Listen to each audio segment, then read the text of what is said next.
Welcome back to Brian's Miniature Gaming. If you're new to the channel, be sure to subscribe so you never miss the action.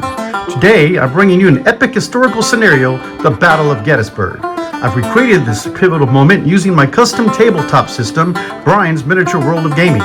For this video, I've transformed the battle into a full-on mini-movie, complete with sound effects and an epic background music to bring the action to life. So sit back, relax, grab some popcorn, and experience the opening engagement of the Battle of Gettysburg. And if you enjoyed this video, please consider liking it and subscribing to the channel for more miniature wargaming content, both historical and fictional.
July 1st, 1863, Gettysburg, Pennsylvania.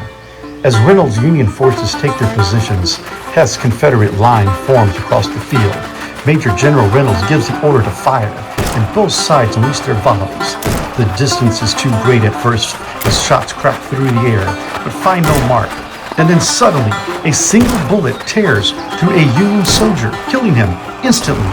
The first casualty of the Battle of Gettysburg has fallen.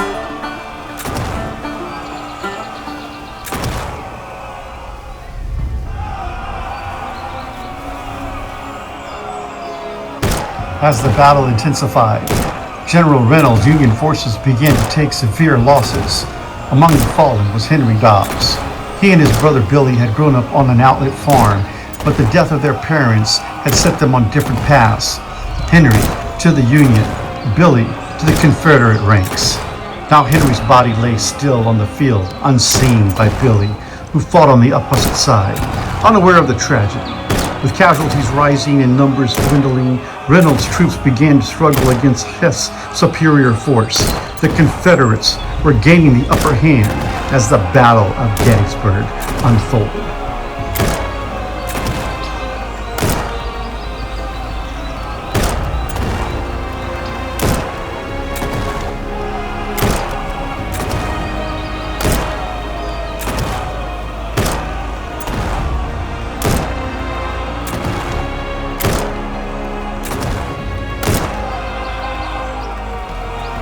General Reynolds' Union Army continued to suffer heavy casualties, with one of his units nearly collapsing under the pressure.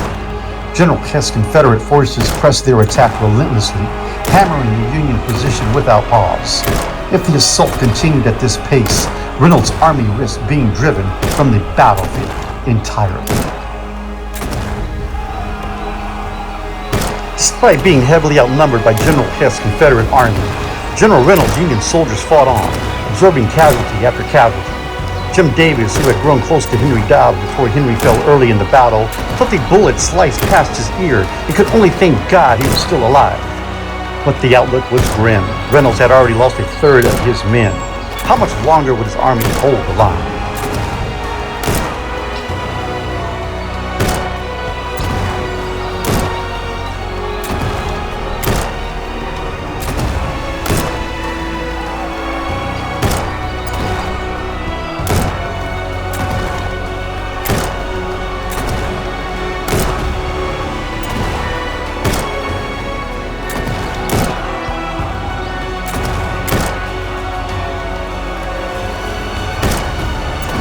As General Reynolds' Union army suffered mounting casualties, hope quickly began to fade.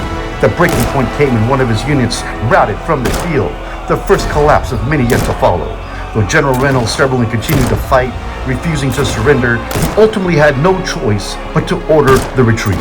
General Heth's Confederate army not only overwhelmed the Union forces, but secured a victory in the opening engagement of the Battle of Gettysburg.